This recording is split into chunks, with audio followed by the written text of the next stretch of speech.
Assalamualaikum warahmatullahi wabarakatuh. Alhamdulillahi rabbil alamin.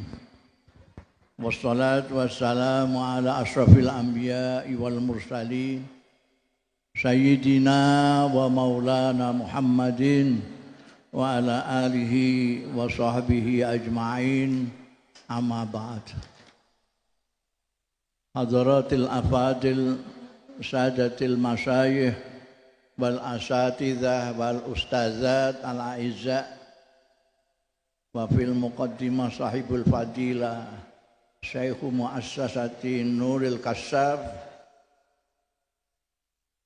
ibu-ibu, bapak-bapak, saudara-saudara sekalian, khususnya para pengurus dan anggota Nahdlatul Ulama, Muslimat, Fatayat, Ansor, Banser, pokoknya segenap keluarga besar Nahdlatul Ulama yang saya cintai. Pertama-tama perkenankanlah saya memanjatkan puji syukur kehadirat Allah Subhanahu wa taala yang telah memperkenankan saya pada hari ini sowan ibu-ibu dan bapak-bapak sekalian dalam rangka memperingati hari lahirnya junjungan kita Kanjeng Nabi Muhammad sallallahu alaihi wasallam. Mudah-mudahan pertemuan kita yang baik di hari yang baik ini mendapat ridho dari Allah Ta'ala, manfaat, berkah fid dini wa dunya wal akhirah. Ini bulan apa ini?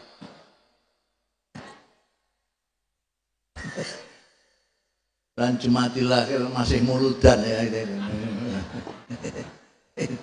Ini kalau tidak NU tidak akan. NU itu cintanya kepada Nabi Muhammad Sallallahu Alaihi Wasallam luar biasa, sehingga muludan memperingati hari lahirnya Nabi Muhammad Sallallahu Alaihi Wasallam tidak harus bulan Rabiul Awal. Pokoknya bulan apa saja orang NU kalau bisa setiap malam Jumat memperingati hari lahirnya Nabi Muhammad Sallallahu Alaihi Wasallam.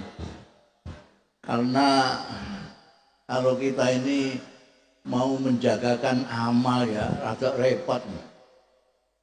Sembahyang aja, sholat itu ngelamunnya hampir 99,9%. Mulai Allahu Akbar yang diingat itu isinya televisi semua.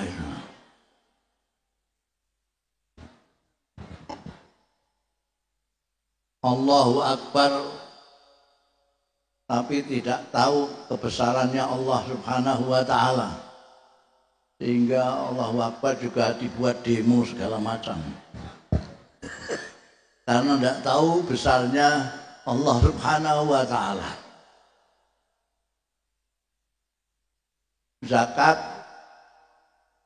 yang punya saja jarang-jarang yang mengeluarkan, apalagi yang tidak punya. Apalagi puasa, dalilnya naumus shaim ibadatun.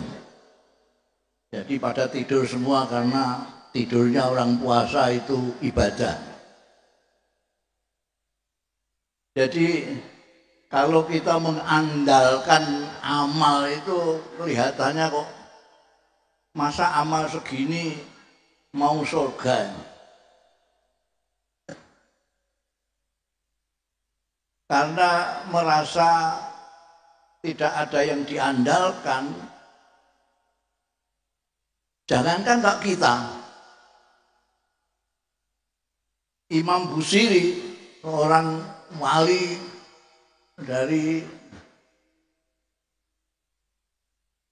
Mesir itu, Imam Busiri, itu saja tidak berani mengandalkan amalnya. Yang diandalkan adalah syafaatnya Rasulullah Sallallahu Alaihi Wasallam. ayah saya Kiai Haji Bisri Mustafa. Jadi kalau ayah saya betul-betul Kiai itu Kiai Bisri Mustafa. Orang sering keliru disangka saya juga Kiai. Padahal saya Mustafa Bisri bukan Bisri Mustafa. Yang Kiai itu yang bikin tafsir Al-Ibris itu Kiai Bisri Mustafa. Saya itu Mustafa Bisri, bukan Kiai ya. Ayah saya Kiai Bisri Mustafa yang sudah bikin tafsir Al-Ibris itu saja merasa tidak berani mengandalkan amalnya. Ayah saya itu mempunyai kebiasaan kalau habis sholat malam sekitar jam 1:30 sampai subuh itu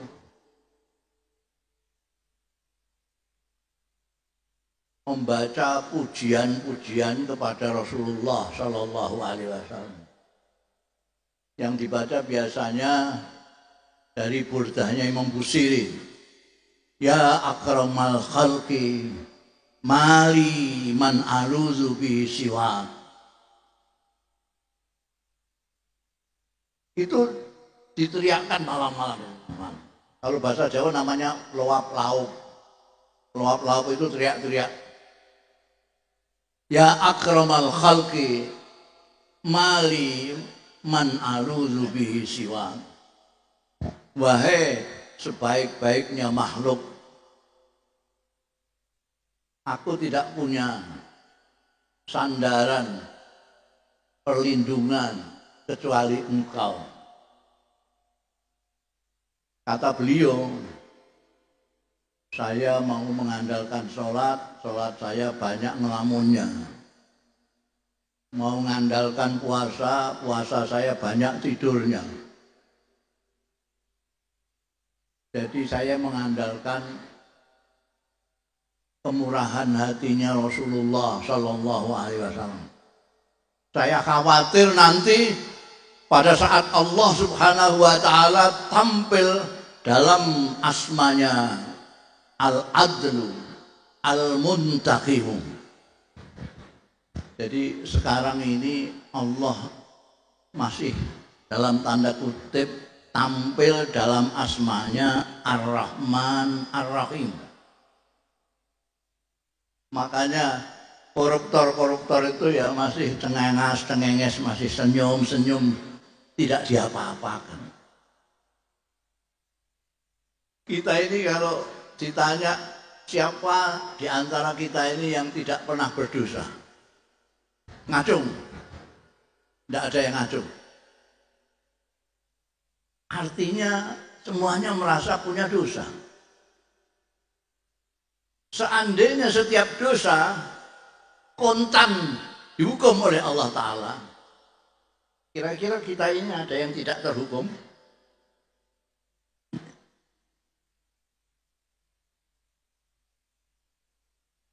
Untungnya Allah pada saat ini masih tampil dalam Ar-Rahman Ar-Rahim, yang maha pemurah, yang maha penyayang, yang maha pengasih. Nanti ada saatnya Allah tampil dalam asmanya Al-Adl. Adil itu yang baik diganjar, yang salah dihukum. Tidak seperti sekarang ini. Sekarang ini yang salah apa-apa tidak dihukum. Anak Ar-Rahman. Nanti ada saat Allah tampil dalam asmanya Al-Muntaqim, sang pembalas. Yang berbuat salah dihukum sesuai kesalahannya. Yang jahat dihukum sesuai kejahatannya. Ayah saya itu menggambarkannya itu nanti itu ketika Allah Subhanahu wa Ta'ala berfirman, Aina mulukal ard, di mana penguasa-penguasa dunia? Aina Fir'aun, aina Hitler, aina Soeharto. Saya takut, kata ayah saya, Saya takutnya kalau tiba-tiba ada pertanyaan, Aina Bisri? Aina Bisri? Alladzina kana yaqulu ma la yaf'al. Di mana Bisri yang suka pidato, mulutnya mulia-mulia, tapi kelakuannya tidak seperti omongannya? Saya nggak berani jawab. Saya gandulan pegangan saja jubahnya Rasulullah Shallallahu Alaihi Wasallam. Diam saja. Saya pegang jubahnya Rasulullah. Kata ayah saya, Aina Bisri? Ayah diam saja. Aina Bisri? Saya tetap diam. Lama-lama Rasulullah Shallallahu Alaihi Wasallam yang jawab, Iya Rob, huwa indi. Gusti, Bisri bersamaku. Oh ya sudah, ya sudah. Itu gambarannya ayah saya nanti itu begitu. Jadi yang diandalkan intinya beliau hanya mengandalkan pertolongannya, syafaatnya Rasulullah Shallallahu Alaihi Wasallam karena tidak bisa mengandalkan amal-amalnya yang serba kurang itu. Saya kadang-kadang enak sekali ya. Nanti saya ikuti aja lah. Saya tak teriak-teriak selawat terus. Nanti tinggal gandulan megangi jubahnya Rasulullah. Tapi kemudian dibantah oleh pikiran waras saya. Saya iya kalau tidak lalu diginikan sama Rasulullah. Ini siapa ini pegang-pegang jubah? Tidak pernah mengikuti perilaku saya, ajaran saya dilaksanakan kadang-kadang, akhlaknya tidak mirip saya, pegang-pegang jubah saya. Jadi kita memang mengharapkan syafaatnya Rasulullah Shallallahu Alaihi Wasallam, tapi bukan tanpa modal apapun. Kita tidak bisa terus hanya mengandalkan Rasulullah nanti akan menyafaati kita. Sedangkan sementara kita tidak pernah melaksanakan ajarannya Rasulullah, tidak mengikuti jejaknya Rasulullah Sallallahu Alaihi Wasallam. Padahal ajarannya Rasulullah Sallallahu Alaihi Wasallam, kalau kita pikirkan, itu tidak ada beratnya sama sekali. Kenapa? Karena ajaran Rasulullah Shallallahu Alaihi Wasallam itu ajaran manusia untuk manusia. Jadi apa yang mestinya kita lakukan sebagai manusia, itu kalau kita lakukan, itu sudah mengikuti ajarannya Kanjeng Nabi Muhammad Shallallahu Alaihi Wasallam. Apa kewajarannya manusia? Menyembah yang menciptakan, bukan menyembah yang diciptakan. Itu kewajaran manusia. Menghormati yang tua, itu kewajaran manusia. Menyayangi yang lebih muda, itu kewajaran manusia. Memuliakan istri, itu kewajaran manusia. Wong istri itu asalnya dilamar-lamar sendiri. Istrinya juga dilamar mau sendiri. Jadi orang beristri itu dulu dicari sendiri, dilamar-lamar sendiri. Setelah jadi istrinya kok ditabokin. Itu nggak manusia sama sekali. Dia yang ngelamar-lamar sendiri. Kalau dimuliakan itu wajar. Kalau dilamar lalu diajar, itu orang nggak manusia itu. Baik dengan tetangga, itu manusiawi sekali. Karena tetangga itu paling dekat. Dia sumber informasi. Kadang-kadang keluarganya belum dengar, tetangganya sudah. Kamu enggak melihat saudaramu di rumah sakit. Sampai kok tahu? Ya, saya yang antarkan tadi. Ibu-ibu kedatangan tamu, gulanya habis. Siapa yang dia? Tetangganya. Dek, saya pinjam gulanya sedikit. Ini ada tamu. Masa ada tamu gulanya habis, telegram saudaranya di Surabaya, tolong kirim gula. Nah, tetangga. Jadi baik di tangan tetangga itu kewajaran manusia. Cari semua kewajaran manusia. Bahkan saya berani mengatakan kalau ada ajaran di mana manusia umumnya tidak bisa melakukannya, itu jelas bukan dari Rasulullah Shallallahu Alaihi Wasallam. Misalnya, bukan hanya ustadz itu, ustadz, kiai, gus, segala macam dipakai semua itu. Kiai, haji, gus, serbannya sak banter, jenggotnya sedada, lalu mengatakan kepada sampean semua, kalau ingin selamat dunia akhirat, puasalah Anda 2 hari 2 malam tanpa buka, tanpa sahur. Ini jelas bukan dari ajaran Rasulullah. Kenapa? Karena itu tidak wajar sebagai manusia. Manusia loh ya, bukan sampean. Lain manusia dengan sampean.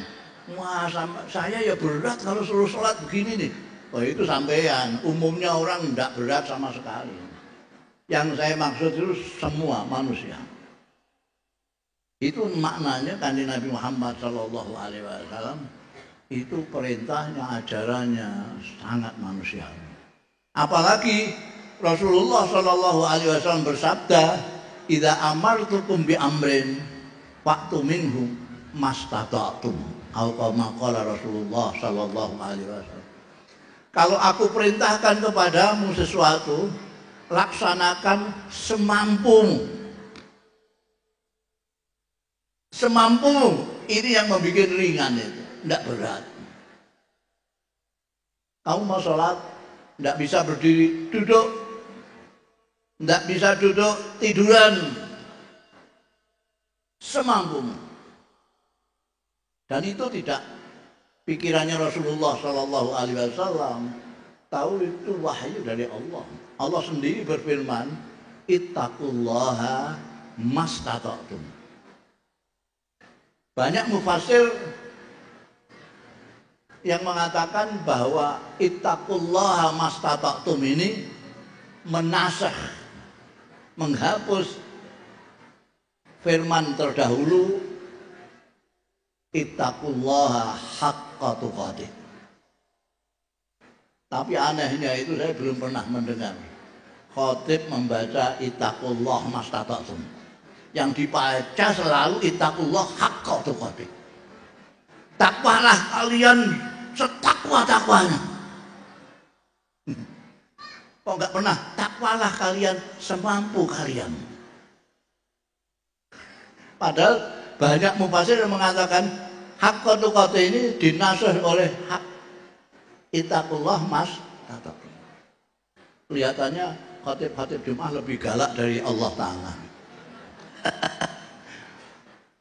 Semampu. Dan Allah itu tahu kemampuan kita. Karena itu la yukallifullahu nafsan illa wus'aha. Tidak ada. Kalau sampean merasa keberatan, sampean harus meneliti diri sendiri. Saya ini masih manusia atau bukan? Sebab ada orang yang kelihatannya manusia, ganteng, kumisnya kayak Pak JK. Wah, teratur bagus. Tapi orang-orang pada bilang, hati-hati, dia buaya darat. Artinya dia bukan sempurna manusia, dia agak buaya.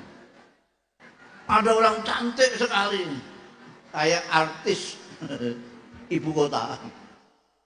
Orang pada bilang, hati-hati, cantik tapi dia ular. Jadi kalau ular ya tentu saja tidak bisa mengikuti Kanjeng Nabi Muhammad sallallahu alaihi wasallam. Manusia itu gampangnya cirinya kalau di sini sudah memegang pisang goreng, di sini minuman. Coba Anda tawarin. Roti kok. Terima kasih segitu. Karena tangannya udah habis. Yang satu pegang pisang, yang satu pegang minuman. Roti mas, dia satu roll, terima kasih. Tapi kalau monyet enggak. Di sini sudah pegang pisang, di sini ya. Roti, ditawarin jambu,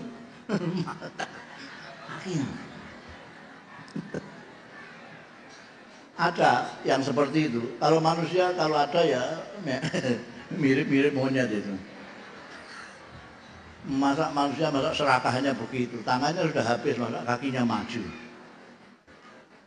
Ini Kanjeng Nabi Muhammad sallallahu alaihi wasallam. Saya sering mengatakan, bahkan sekarang sudah viral, Nabi Muhammad itu manusia yang mengerti manusia dan memanusiakan manusia.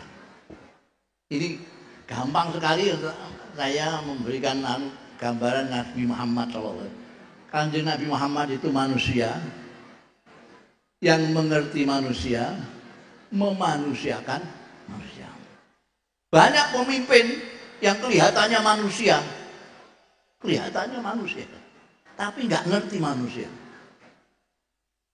Dia mengira kalau tidak seperti dia, bukan manusia. Manusia itu yang seperti dia toh, yang tidak ya tidak. Pada ahli zikir, ya siang malam sukanya zikir. Ada yang ibtidak, baru saja mu'alaf baru masuk, minta ijazah sama kiai ini. Kiai, saya ini kok hatinya enggak bisa tenang, ini bagaimana? Kok saya diijazahin bacaan-bacaan apalah gitu. Kiai yang ini tadi, yang ahli zikir tadi. Oh bagus, ini baca ya, ayat kursi ini dibaca 35.000 ya setiap habis sholat. Ini meskipun dipanggil kiai ahli zikir, dia bukan manusia ini. Karena dia tidak tahu manusia, dikiranya manusia seperti dia semua.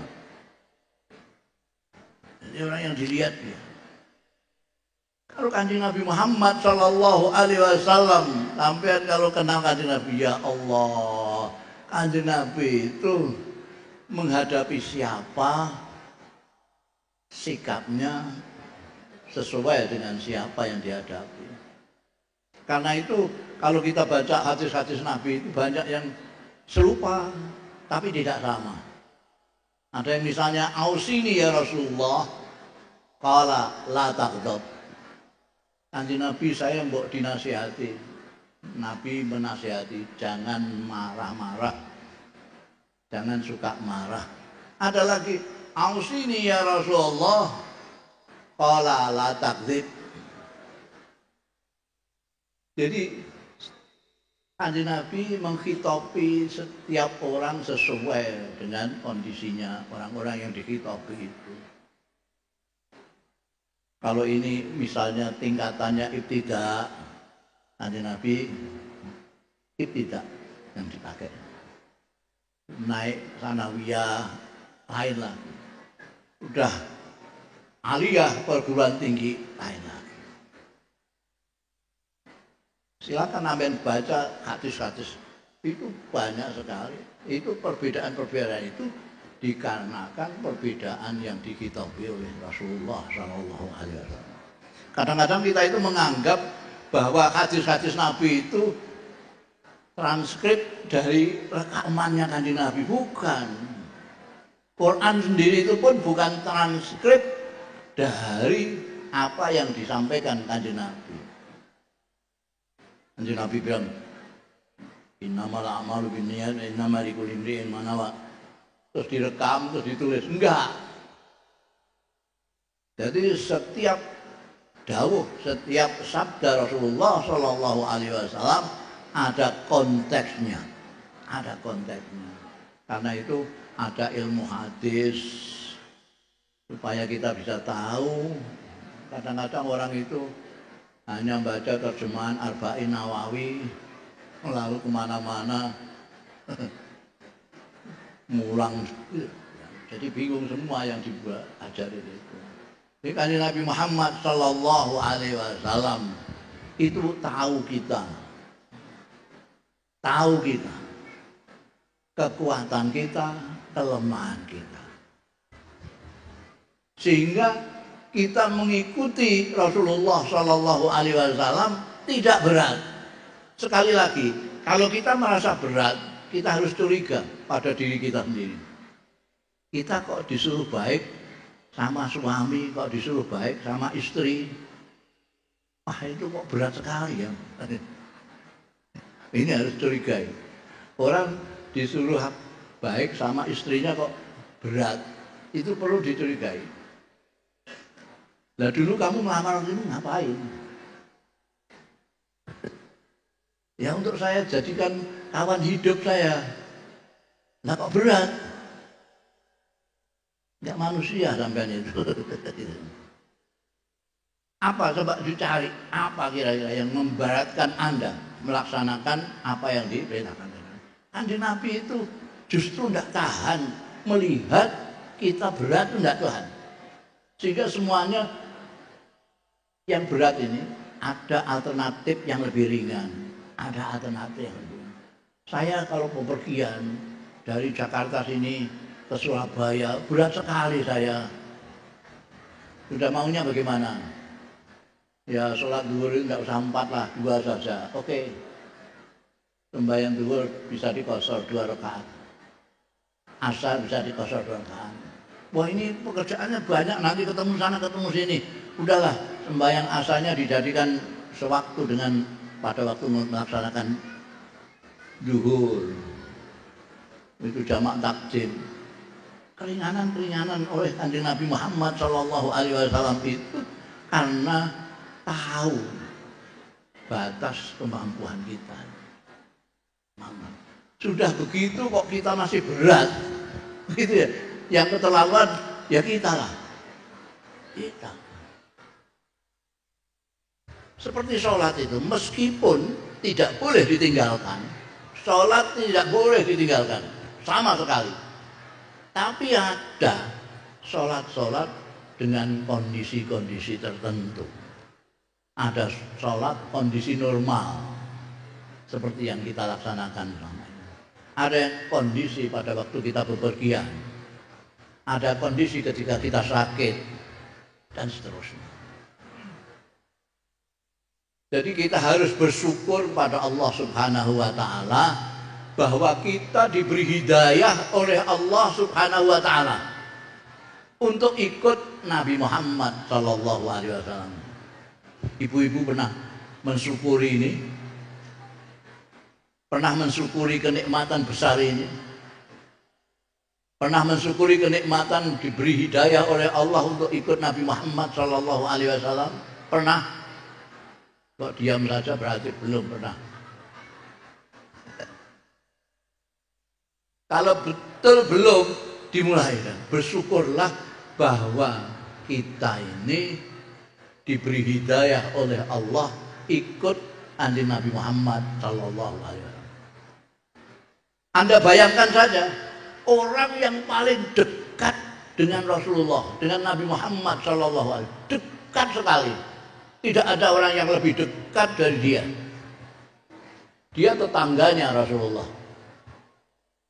Sampai semua itu ribuan kilometer dari Mekah Madinah. Ini tetangga, rumahnya hampir dempet dengan rumahnya. Dia paman saudaranya ayahnya kanjeng Nabi. Dia saudaranya Sayyidina Abdullah, ayahnya Nabi. Tetangga dekat, paman yang betul-betul pamankan. Bukan hanya itu, dia ini berbesanan dengan Nabi Muhammad Shallallahu Alaihi Wasallam 2 orang anak. Dia punya anak laki-laki 2, dikawinkan putrinya Nabi Muhammad Shallallahu Alaihi Wasallam, Sayyidatina Ruqayyah dan Sayyidatina Ummi Kulsum. Ada orang yang lebih dekat dari ini, tetangga dekat, paman, betul-betul paman saudaranya ayahnya, berbesanan tidak hanya 1 anak, 2 orang anak. Tapi ketika diajak Nabi Muhammad Shallallahu Alaihi Wasallam untuk menyembah hanya Allah Subhanahu Wa Taala, dia bukannya tidak mau, tapi mencaci Nabi Muhammad Shallallahu Alaihi Wasallam. Namanya Abdul Uzza orang ini. Abdul Uzza itu saudaranya Sayyidina Abdullah, ayahnya kanjeng Nabi Muhammad Shallallahu Alaihi Wasallam. Dia punya anak 2, dikawinkan dengan Sayyidatina Ruqayyah yang satu dikawinkan dengan Sayyidatina Ummi Kulsum, putri-putri Rasulullah sallallahu alaihi wasallam. Ketika kanjeng Nabi mengajak menyembah Allah saja, dia mencaci kanjeng Nabi. Tabban laka ya Muhammad. Mencaci. Enak-enak Tuhan banyak kok kamu jadikan 1 tok, marah dia. Karena dia punya 200 berapa gitu, punya 200 berapa Tuhan, disuruh 1 saja marah, mencaci Rasulullah Shallallahu Alaihi Wasallam. Tabban laka ya Muhammad, karena dia mengatakan tabban laka ya Muhammad, Allah yang mengasihi Nabi Muhammad Shallallahu Alaihi Wasallam menurunkan ayat tabbat yada Abi Lahab. Abdul Uzza itu yang dijuluki Abu Lahab, orang yang paling dekat dengan Rasulullah Shallallahu Alaihi Wasallam, tapi tidak ikut Rasulullah Shallallahu Alaihi Wasallam. Sementara panjenengan semua ini jauh sekali, tapi ikut Nabi Muhammad. Coba tanyakan profesor-profesor, bagaimana itu bisa terjadi? Orang yang begitu dekat dengan Rasulullah Shallallahu Alaihi Wasallam tidak ikut kanjeng Nabi. Sampai yang jauhnya begitu ikut nanti Nabi. Coba sampai tanyakan profesor-profesor itu untuk menjelaskan. Pasti tambah botak ya. Profesor botak tambah botak ya. Nggak bisa jawab. Kalau tanya sama saya, jawabnya gampang saja. Ya itu sudah dimaui oleh Allah Subhanahu Wa Taala. Allah itu maha semau gue. Allah itu maha semau gue. Jadi tidak bisa nanti Abu Lahab protes di sana, Tuhan bagaimana itu? Saya yang begini dekatnya tidak diberi hidayah. Itu orang Bekasi jauhnya begitu kok dikasih hidayah. Biarin semau gue. Allah itu karena muridan ya, semau gue. Karena itu saya selalu menganjurkan kita perlu banyak bersyukur bahwa kita dipilih langsung oleh Allah. Ini pilihan. Bukan karena sampean itu anaknya orang alim, bukan karena sampean itu muslimat, bukan karena tetangga sampean pengurus NU, bukan. Itu pilihan Allah Subhanahu wa taala. Yahdi mayasya. Bahkan Nabi Muhammad tidak bisa, innaka la tahdi man ahbabta. Kanjeng Nabi tidak bisa memberikan hidayah kepada orang yang dicintai sekalipun. Tapi Allah yahdi mayasya. Kita ini apalah? Kita itu tidak mengalami masa kanjeng Nabi. Bahkan tidak pernah mengalami zaman sahabat. Konon kabarnya negara yang tidak mengalami sahabat itu cuma kita. Yang lainnya Pakistan segala macam itu masih menangi. Menangi itu mengalami ada sahabat yang masih hidup. Kita tidak. Tapi kita mencintai Nabi Muhammad Shallallahu Alaihi Wasallam melebihi yang lain. Kita memperingati hari lahirnya Nabi Muhammad Shallallahu Alaihi Wasallam setiap tahun paling sedikit, dan itu tidak hanya pada waktu Rabiul Awal pada bulan kelahirannya Rasulullah, tapi ini mati lahir juga masih meringati. Tentu saja karena kita mengharap akan mendapatkan syafaatnya Rasulullah Shallallahu Alaihi Wasallam nanti. Dan menurut riwayat itu kita berselawat kepada Nabi Muhammad Shallallahu Alaihi Wasallam. Itu kanjeng Nabi Muhammad Shallallahu Alaihi Wasallam mendengar.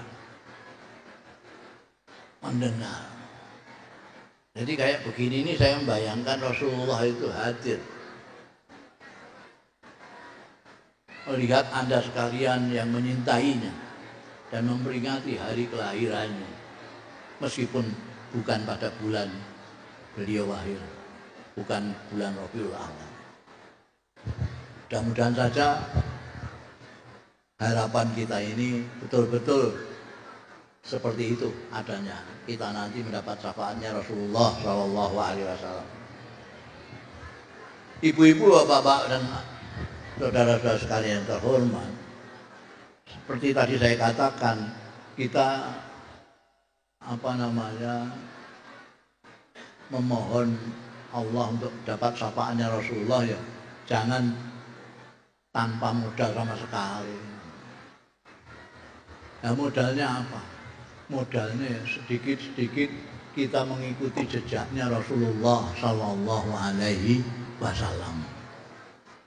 Kanjeng Nabi Muhammad Sallallahu Alaihi Wasallam, kalau kita lihat di Al-Quran, pemberiannya Allah Subhanahu Wa Taala sendiri tentang beliau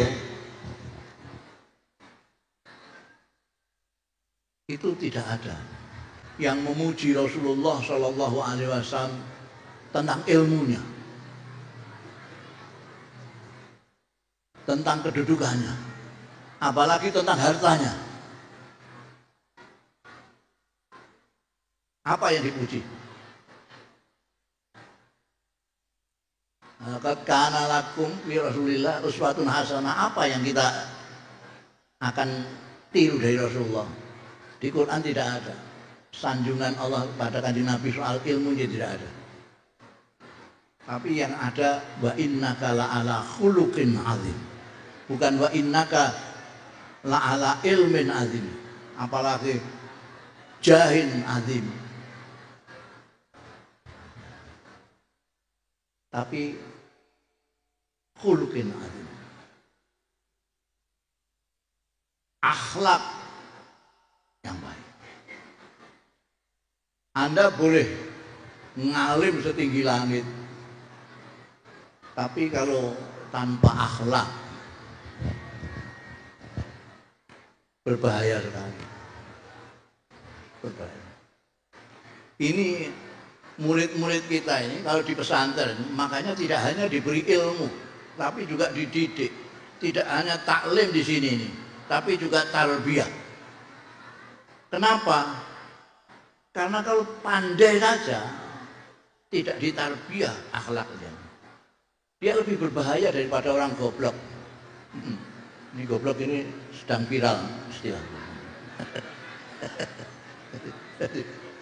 Orang goblok itu artinya orang tidak tahu, orang jahil.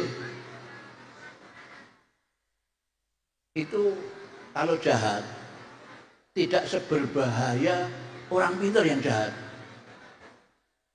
Karena misalnya maling itu kalau bodoh itu gampang sekali nangkepnya itu. Kelihatan sekali. Dia bawa linggis malam-malam. Tidak usah polisi itu. Bansel aja tahu. Wah, ini mesti mau maling itu. Nangkepnya gampang. Oh, sini maling kamu ya? Tangkap. Menjarakannya ya gampang. Laporkan aja polisi. Lalu dok 3 bulan langsung masuk. Pinter. Itu sulit sekali. Dia tidak usah bawa linggis, dia cuma pulpen. Kakak 10 miliar.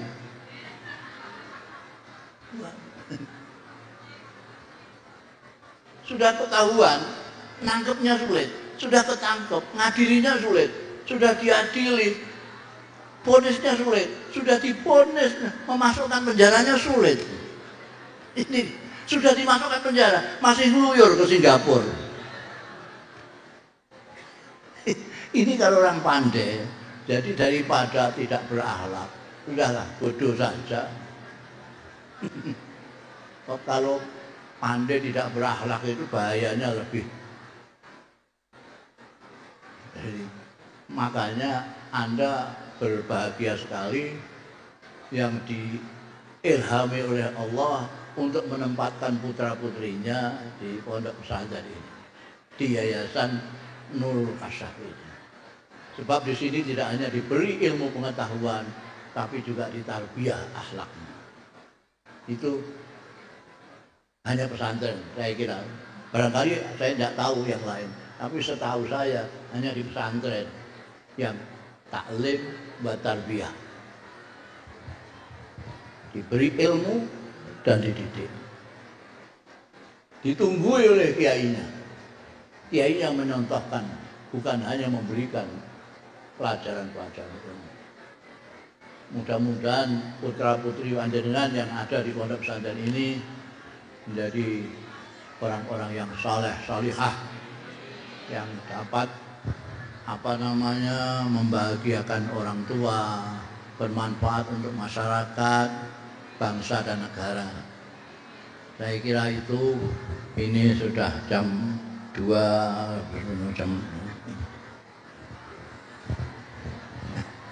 kurang lebihnya saya mohon maaf. Wallahu yuwaffiquna ila ma fi khairul Islam wal muslimin, khairu Indonesia wa Indonesiin, wa khairu nahdlatil ulama wa nahdin.